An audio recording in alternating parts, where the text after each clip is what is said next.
Franck Robin, bonjour. Bonjour Jean-Marc Ribard. Et merci d'avoir choisi RCI pour venir nous présenter ce que vos services ont présenté comme étant le plan chlordécone avec de petits documentaires. Et ce serait pour aider la population à réduire son exposition à la chlordécone, c'est bien ça? Oui, c'est tout à fait cela. C'est-à-dire qu'en 2018, ce sera l'année d'une communication massive sur la chlordécone.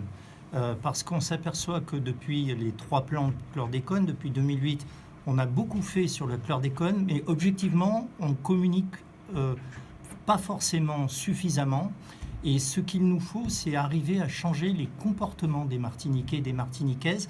Et ça passe par une politique de communication massive. On parle de chlordécone depuis 20 ans à peu près. Qu'est-ce que ce plan devra changer? Qu'est-ce que vous attendez de ce plan dans un changement de comportement? Écoutez, je vais faire une analogie avec la politique de sécurité routière.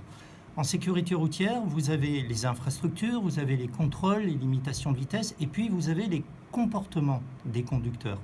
Là, c'est un peu la même chose. La politique de contrôle, elle existe, elle est massive. L'année dernière, plus de 2000 contrôles sur les végétaux et sur les viandes pour mesurer les taux de chlordécone.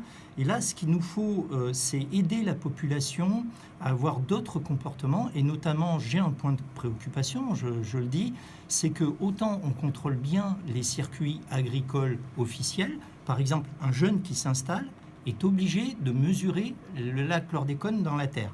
Et donc, je veux le dire, les productions agricoles locales martiniquaises sont saines lorsqu'elles sont dans les circuits officiels. En revanche, tous les week-ends sur le bord des routes, vous pouvez le voir, il y a des ventes sauvages, des ventes dites informelles de produits agricoles, et ça participe à la contamination par la chlordécone. Il faut absolument qu'on soit capable d'informer la population sur les dangers et sur les pratiques à mettre en œuvre. Et ces vendeurs sauvages, comme vous dites, ils seront mieux contrôlés aujourd'hui? Alors, il faut aussi, vous avez raison de pointer ça, c'est-à-dire que mon intention, c'est d'augmenter les contrôles sur les circuits informels. D'ailleurs, pour la chlordécone, mais aussi parce qu'il y a d'autres dangers. Il y a les autres pesticides, il y a la salmonelle pour les œufs. Donc, tous ces circuits informels participent au maintien de la dangerosité de la chlordécone. Et donc, c'est pour ça qu'on fait cette politique. Donc, on va lancer notamment ce qu'on appelle une web-série, c'est-à-dire sur le net. Ce sont des petits films, il y en a 10, qui expliquent de façon très pédagogique qu'est-ce que la chlordécone, comment elle se diffuse, comment on cultive son jardin familial, comment l'agriculteur doit élever ses bêtes, comment le pêcheur peut pêcher sans danger. Donc, si vous voulez, il est possible de réduire la diffusion de la chlordécone, j'en suis persuadé, et ça passe vraiment par cette politique de communication. Et ces documentaires seront disponibles à partir de quand? Alors, donc ces documentaires, nous les mettons en ligne sur le site internet tout de suite de la préfecture, dès aujourd'hui, de l'ensemble des services de l'État. Et puis, moi, mon intention, c'est de pas seulement se limiter aux services de l'État. Nous allons organiser, je le disais en 2018, un grand colloque, ce sont les ministères qui me l'ont demandé, un grand colloque scientifique du 16 au 19 octobre. Et mon intention aussi, c'est de rencontrer tous ceux qui s'intéressent au chlordécone. Donc, je vous l'annonce aussi, quelques parlementaires m'ont demandé de réunir ce qu'on appelle le GREFI, qui est un groupe de travail avec tous les officiels, les associations, tous ceux qui ont quelque chose à dire sur la chlordécone.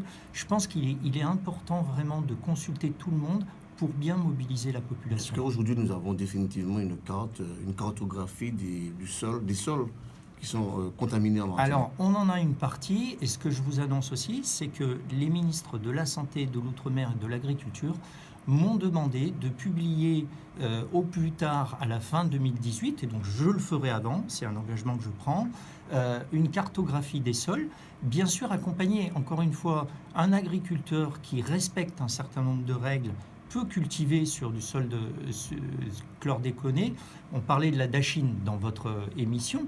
La dachine peut être cultivée sur un certain nombre de sols. En revanche, c'est un légume racine, donc s'il y a trop de chlordécone, il ne faut pas le cultiver.